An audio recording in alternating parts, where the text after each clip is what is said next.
Here's my review of the men's Money in the Bank ladder match. Let's start off with, let's start off with the story going into this match. There was lots and lots of different stories going into it. My personal favorite was Seth and him just being pissed that he's been cut in front of by Edge for that he should have been in that main event. He should have been him against Roman for the title, but he put on a outstanding performance in this match. This one had quite a few going into it with all the stuff with Rollins, his overall arc that he's going through right now, and then of course Drew McIntyre and his stuff, and then Riddle. Those were three of the main stories heading into it. And I thought they intertwined all the stories really well. It's kind of like an ensemble movie, you kind of compare it to like Pulp Fiction, where it's all these stories coming together to make one. So I'm gonna give it a star for the story because there was a lot of multiple different stories going on. As you said, the Money in the Bank match, it doesn't really have the story writes itself, arching stories that's going to lead to the next pay-per-view in these upcoming weeks and everything like that. Especially the whole this was Drew McIntyre's last chance to get a shot at the title as long as Bobby's the champion, and setting up Jinder, snatching that away from him. So that's going to set up a eventual Jinder versus Drew McIntyre match. I think the only person that had pretty much the biggest story out of all of them was Drew. And that basically, he wanted, he had one final chance because remember how he's been in the title picture for God knows how long right now. Not in a bad way, but it's time for him to go.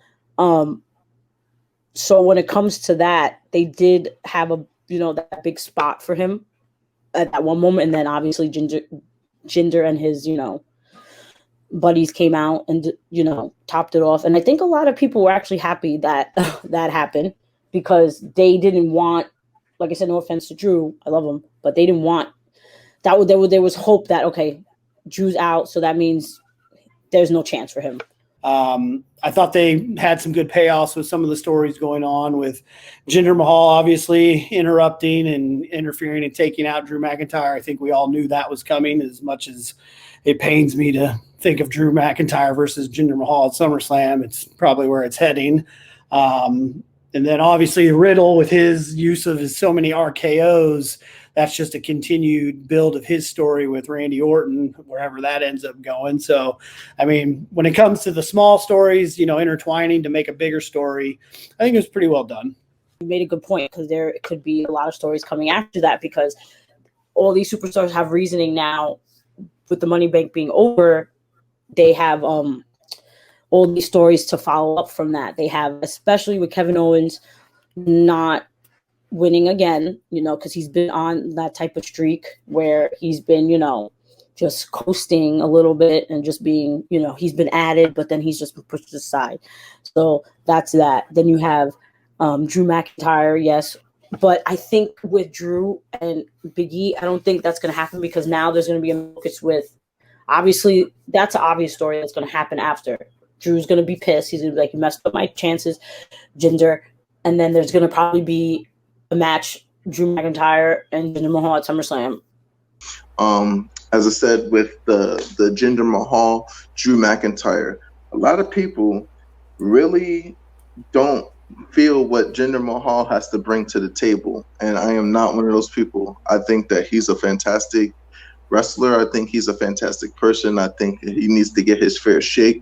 The only reason why people didn't like Jinder becoming WWE champion at the time they became champion is because they are a little biased against his, religion and stuff like that. But that's neither here nor there.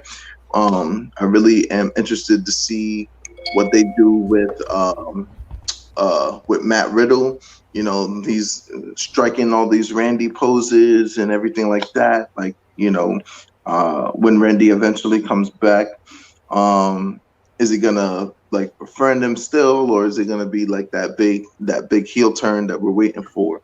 What happens with Riddle and Randy Orton? I don't know if they're gonna play it up where eventually Randy turns on Riddle, because we all know that that's most likely what's going to happen. Him using the RKO as many times as he did you have to think something's coming, whether that's him and Orton teaming up against AJ and Omos for the tag titles or what, but you have to think something's coming out of that. And I want to see what they do with Kevin Owens. Like I said, he didn't really, he had a few bright moments, the stunners and everything, but he was just kind of the forgotten man from that. And even with Big E winning, he didn't do a whole lot to stick out in the match. So I'm interested to see where they go with him holding the briefcase. They got a lot of different ways that they could take that, and especially because they announced it that he could cash in on either belt. So I think those three, Riddle, Big E, and what happens with Kevin Owens are the three biggest what ifs coming out of it that I want to see what happens next. Also, the story of, John Morrison trying to get that next level, break away from the mid almost and become a top level superstar was a good story to go into the match as well. Big E, he's had a long story arc to get to where he is now, and it's fantastic. His story building up to this, he was determined to get that briefcase and to be the next guy to win that belt. And if you watch any of the exclusive interviews with him backstage with the New Day after the match, it brought a tear to my eye.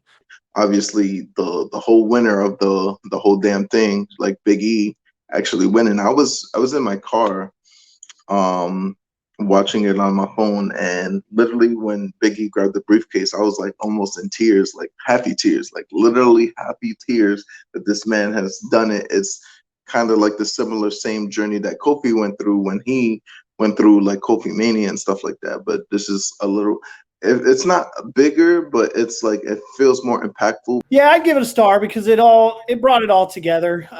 It would have been nice if there was one kind of theme going through the whole match. We started with Rollins and Morrison teaming up, but then that didn't last long, obviously. And Ricochet didn't have a whole lot storyline wise, so that was kind of, weak on that. And then Kevin Owens, he didn't really have much going on throughout the whole match, but I'd give it a star overall just because of the main stories going in were all kind of continued through the match to lead to bigger things. That's what I'd say.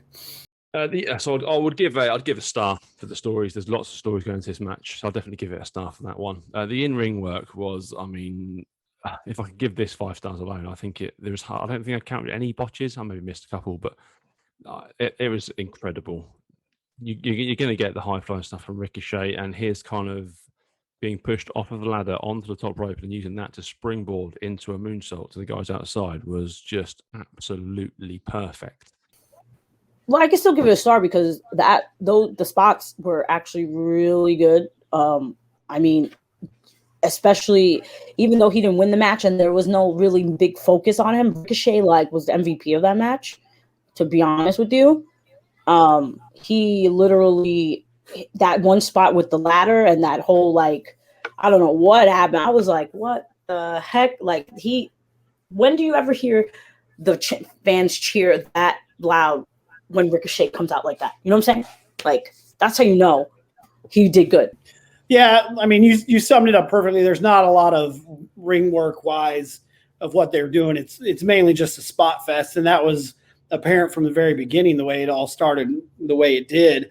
But for the highlighted spots, there were some really good ones. That Ricochet spot where he bounced from the ladder to the rope to the outside, that's one of those ones that will be used in highlight reels, kind of like Shelton Benjamin running up the ladder in the first one. They'll use that for years and years when they talk about the Money in the Bank ladder match. So having that one there, I thought the arm bar off the top of the ladder was good stuff. Obviously, the big ending off the ladder was really good. I don't remember a spot that stuck out that made me feel that it was awkward looking or anything like that. I thought all of the major big spots that they wanted to accomplish came off really well. So when it comes to ring work, I'll give them, the top rating for that too, just because it is a spot fest, but they were able to cleanly pull them off. And KO going through the ladder, that looked painful as heck. So that was deadly. Everybody, it was to the point where everybody was like, "Yo, you got to check on KO," because that was, that hurt. That hurt me when I saw that. Seth powerbombing KO out of the ring onto the ladder looked incredibly painful, and KO puts himself through so much pain and suffering for this company for very little reward, really. You think, well, maybe 1 or 2 title runs. He deserves a lot more than he gets, but he always puts on a show in ladder matches. So yeah, the in-ring work was incredible. Give that another star for that one. There's 2. Let's keep them counting. I'm probably not gonna give it a star because it is one of those multi-man matches and stuff like that. And I think out of all the Money in the Banks, a lot of people didn't really get their shit off. So I'm probably not gonna get the star to this. But you know, it is what it is. It's a multi-man match. Again, it's the first time in a long time in front of a live audience, so there's a lot of jitters there. So, you know, you can't really blame them. Just because I'm not going to give it a star doesn't mean I didn't think that they did a solid job or a fantastic job. But like you said, you know, it's a multi-man match. What really can you do?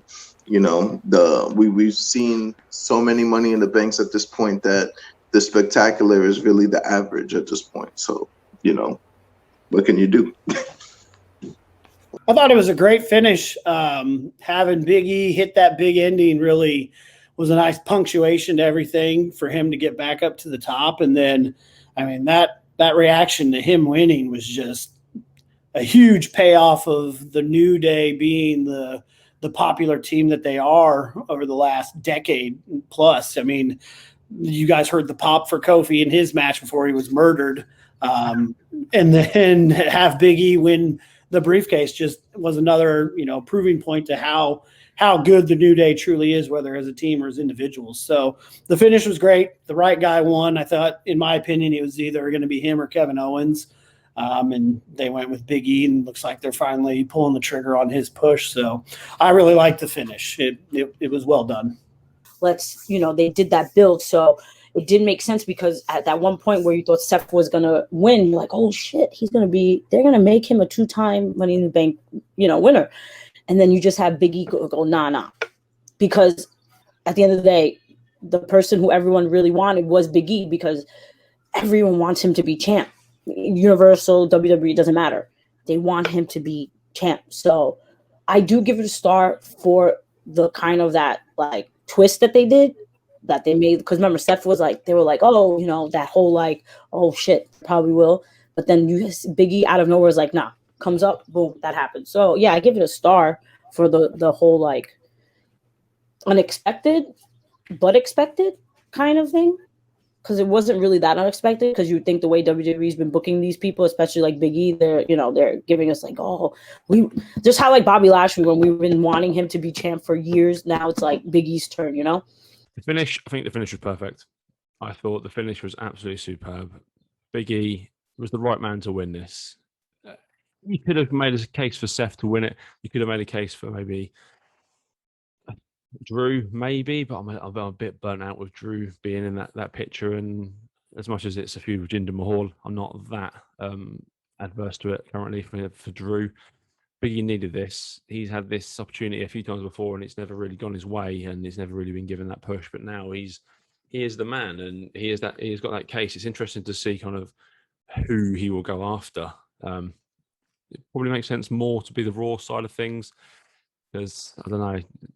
Big E against Roman doesn't really do it for me, but Big E against Bobby, I'm all for that. That should be fantastic. So yeah, definitely a star for that. I don't think it was quite as good as finish as the women's match. I thought the way Nikki won that match was absolutely superb. Why hasn't anyone thought of that before? Everyone's always up there fighting. Just run up and grab the bloody briefcase. It's odd to see a guy in a multi-man match like that win it without anybody else, without him knocking anyone off the ladder. Granted, he did the big ending to, I don't even remember who he did it to, but to take off that person, and then he was able to climb back up without anyone else interjecting. So normally he would have had to fought one more guy off just to like punch him off or something like that. So, but I wouldn't have changed it. I thought they gave the fans one last holy shit moment kind of thing before he grabbed the belt, and it was a good one to end with, especially because the name's the big ending. So it fit perfectly, I thought. And this is not even a pun on how both match ended, but Big E's big ending off the fucking top rope. I mean, off the top of the ladder to who the fuck was that? I don't know. He hit the big ending, got him the fuck up out of there, and then grabbed the briefcase. Big moment. Like I said before, I almost had a tear in my eye, happy tears, because representation matters and stuff like that. We really want to see people of color, or just different people with the strap and everything like that. So that it really moved me. Big E's win from the Money in the Bank moved me. The atmosphere was great. The atmosphere was amazing. You got the people, the crowd, the first pay-per-view back with live crowd, a lot of people, a lot of noise. Everyone was into that match. They kept the momentum going. They did great. I don't know anything else to say, but the atmosphere was a star. The production or the atmosphere, I mean, it was fantastic because it was the first big ladder match in front of fans, since they've come back. And it had, with the quality of guys that were in the match, there wasn't a lame duck in the match. Like the first couple ones, you had guys like Finlay and Ric Flair that were in it that had no need to be in a ladder match. Every single guy in this match was able to do something that added to the match when it comes to either climbing the ladder, making a big spot, a power spot for Big E or McIntyre, high flying stuff from Ricochet. Everyone had something, and that added with the crowd being so ready for something exciting like that just made the atmosphere top quality, I think. Production thing, the one big thing I noticed last night with fans, the cuts. They weren't doing as many camera cuts as they had been. That's been one of the most obnoxious things in the last year, is the constant cuts of the camera. That they didn't do that as much, in my opinion, last night as they have been. But it's WWE; they're always going to have quality production on everything they do. So, yeah, that gets a star basically just for them being great at that kind of thing. We can hate all we want on the stories they tell and how bad the writing is, but their quality production is always top notch. So I'd give a star for both of those as well. We as the fans make a difference, so that atmosphere is going to get up. They could have botched the whole production, on television wise, because Peacock wasn't working. Because I would have given production a down because Peacock wasn't working, but the fans make the difference. So yeah, another star for the finish, though, definitely. The atmosphere. I mean, the atmosphere all night. Wrestling needs fans. It's just as simple as that. Wrestling needs fans in attendance at live events, and they were off the hook for the entire night. When Big E won, it was a huge pop, probably only topped by Cena's return, which, Cena's return hit the Triple H return levels in terms of pops. But yeah, very, very good atmosphere. Wrestling needs fans. Simple as that. Another star for that. So that's 4 stars we've got so far. Overall, this is where it doesn't get a star for me. I thought it was slightly weaker of the two ladder matches. I thought the women's match was superb. I thought Liv Morgan put in an outstanding performance, and also Natalya playing defense for the entire match was something you've not really seen from people before. I thought there was a couple of breakout stars in that. For Nikki to win that belt, not the belt, through the briefcase, I thought that was fantastic, and I'm interested to see where they go with her down the line. And also Alexa. Alexa's just incredible anytime she's in the ring. But yeah, it was a really, really good ladder match. There's been better. There's been a lot worse as well. But it's firmly in the middle of ladder matches. It doesn't get a star for me overall. I thought the women's match was better. I don't know if it's some of the participants. Like I said earlier, I'm a bit burnt out on Drew McIntyre currently. I think he needs a little time away from the top of the card, basically. But yeah, like I say, it was not run of the mill. That sounds harsh, but it was a very good ladder match. Just didn't quite hit some of the heights that some others have before. The match is going to get a star for me overall, just because, like I said a few seconds ago, the quality of each guy that was in the match brought something to the table. There weren't any lame ducks in this match. Everyone had the ability to do something fantastic, and at each point they did. So overall, I was very entertained by this. It was a great first Money in the Bank ladder match for the guys back in front of crowd. The crowd responded, accordingly at the moments they needed to. When Ricochet had his big moment, they went absolutely nuts for that. So I would say overall entertainment value, I'd give it a star. It was well done. It was good stuff. I give it a star overall because obviously, yeah, it was entertaining. They, like I said in the beginning, they put in they were ready to put on a show. Like I think the way the pay-per-view felt and the way the match felt, it was like they were holding on to this for the fans. Like they were literally like, okay, today's the day. Let's do this. Let's put on a show. They threw out all the big guns and they were like, yep. And they put on a performance for us. Like I said, that Money in the Bank was probably one of the best Money in the Banks in a couple years. Like, and it's because last year was, it was hard because there was no people and they had that whole, setup. And I mean, I don't think they did too bad last year, but yeah, I mean, it is what it was, the circumstances. But yeah, I give it a star. They did great. The spots were good. Like I said, it was clean and it was, entertaining from beginning to end with everything, even at the end. So, star. Live fans make all the difference in all professional wrestling, especially after this pandemic era, fucking PG, Thunderdome, whatever the fuck they want to call it, in all promotions. In all promotions. Fans make the difference. We're glad to have us back.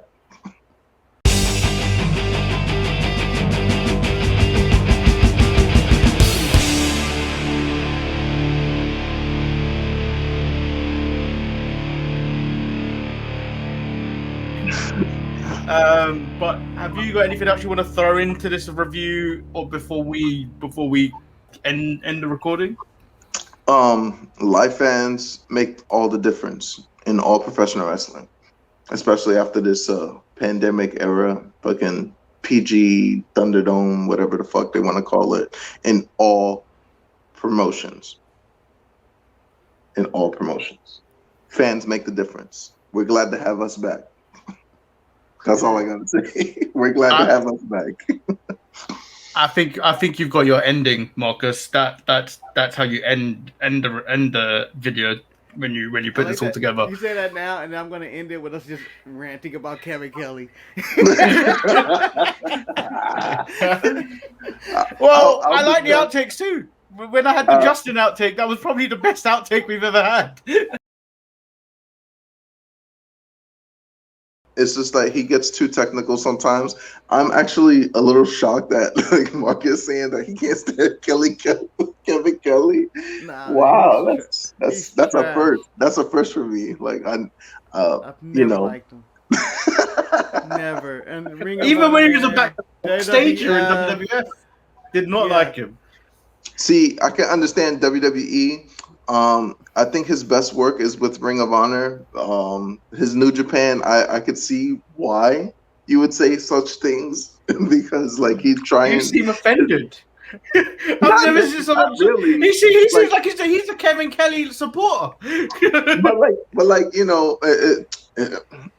it's not like Michael Cole, but Michael Cole is getting a rejuvenant. He's revitalizing his career with Pat McAfee next to him.